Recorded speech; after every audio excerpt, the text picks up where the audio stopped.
quelques petits ingrédients pour se motiver et dire « Aujourd'hui, je ». Notre bonheur, on le construit aujourd'hui. Regardons quelques ingrédients à semer dans notre jardin pour récolter du bonheur demain. Aujourd'hui, je. Aujourd'hui, j'apprécie mon bonheur. Je peux en décider dans une large mesure, car mon bonheur dépend davantage de moi que des éléments extérieurs. Aujourd'hui, j'accepte que tous mes désirs ne se réalisent pas. Je m'adapte aux exigences de mes proches, de mes activités et des circonstances. Je m'adapte. C'est pas je me soumets. Aujourd'hui, je prends soin de moi. Je soigne mon corps et l'entraîne sans excès pour qu'il réponde à mes désirs de bien-être et de santé. Aujourd'hui, j'enrichis mon esprit. J'évite de paresser. Je choisis des lectures qui demandent réflexion et développent mon esprit. Aujourd'hui, j'exerce mon âme. Je rends discrètement service à quelqu'un. À titre d'exercice, j'accomplis 2 tâches utiles dont je n'ai pas spontanément envie. Aujourd'hui, je suis aimable et je souris amicalement.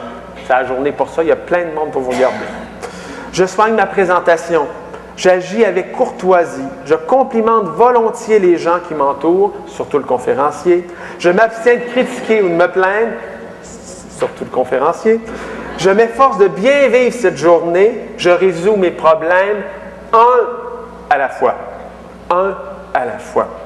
J'établis un emploi du temps précis. Je clarifie mes buts. Et ça, la gestion de l'alimentation, ça exige beaucoup. Je manifeste de la ténacité envers les événements qui me bousculent. Cette attitude élimine les poisons de l'indécision et de la précipitation. Je me retire dans le calme pendant une demi-heure en écoutant une musique douce afin de me détendre. Je prends le temps de méditer sur ma vie et d'écrire ce que je vis dans mon journal personnel. Je prends le temps de goûter ma confiance dans la vie. Je prends le temps d'apprécier ce qui est beau, ce qui est bon, l'amour que je donne, l'amour que je reçois. Alors ça, vous mettez ça sur le frigidaire. Hein? Ça va sur le frigidaire. Et là, vous l'utilisez. Hein? Une recette qui est dans le livre de recettes, ça ne sert à rien si je ne la fais pas.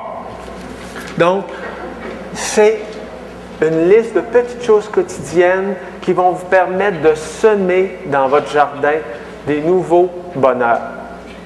Des nouveaux bonheurs. On peut toujours avoir ce pouvoir de semer dans notre jardin, que ce soit des fleurs qui nous font plaisir, des fruits sucrés qui nous titillent les papilles, ou encore des légumes nourrissants qui vont nous redonner force et énergie.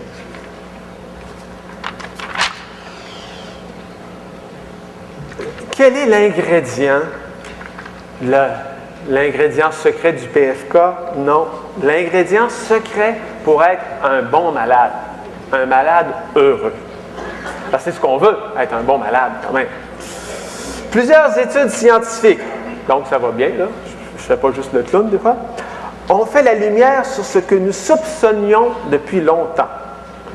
Une attitude positive aide les malades chroniques à s'adapter plus rapidement et plus efficacement, tant au point de vue physique que psychologique. Cette attitude, bien plus que la simple bonne humeur, sous-tend aussi des notions telles que, ça c'est 3 ingrédients de base pour être un malade heureux, hein?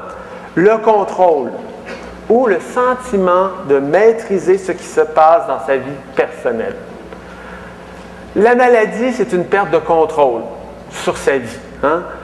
La maladie cœliaque, par exemple, c'est une grosse perte de contrôle sur l'alimentation. Ce qui fonctionnait simplement, qu'on avait appris pendant des décennies, ne fonctionne plus tout à fait comme avant. On perd un contrôle que l'on a à retrouver. La maladie, sous une forme ou l'autre, est une perte de contrôle. Elle nous fait aussi perdre confiance en la vie et il faut la retrouver. Donc, la recette à la perte de contrôle, c'est de retrouver une forme de contrôle. La façon la plus simple dont j'aide mes clients à reprendre le contrôle, c'est l'exercice physique. Prendre la décision d'aller faire une marche et marcher ou faire de la natation et de chercher des bienfaits. En faisant ça, qu'est-ce que je fais de bon pour moi? Je reprends le contrôle sur ma vie. Deuxième chose, l'engagement ou une grande participation aux activités de la vie. De ce côté-là, la maladie cœliaque exige beaucoup d'engagement par rapport à l'alimentation. Et l'alimentation, c'est beaucoup de choses. Prévoir, trouver des nouvelles recettes, exercer des nouvelles recettes, aller voir dans des livres de recettes, consulter du monde qui font des recettes, consulter ce qui est bon. Ça demande beaucoup d'engagement face à soi-même. Mais avec le temps, cet engagement-là porte des fruits et des fruits de satisfaction. Un défi. Voir le changement, voir la maladie comme une chance. Oups! Une chance à surmonter, d'apprendre, de grandir. La maladie, c'est aussi un défi dans lequel on peut surmonter, monter soi-même, développer des compétences qu'on n'avait pas, développer une attitude face à la vie qu'on n'avait pas, supporter d'autres personnes qui vivent la même chose. Ça nous permet aussi de grandir. Alors, les changements alimentaires, c'est des problèmes, mais ce sont aussi des défis dans lesquels on peut aller chercher notre créativité, notre imagination. Donc, c'est des choses simples. Une chose, j'ai beaucoup changé mon alimentation parce que je souffre d'intolérance au lactose. Je suis un beau jeune malade. Et ça m'a sensibilisé beaucoup à développer des attitudes alimentaires saines. Puis il y a des trucs simples. Hein. J'ai appris à faire ma base de soupe au poulet. Alors, il y a un an, j'étais nouille en soupe. Là. C'est même pas un jeu de mots. Là.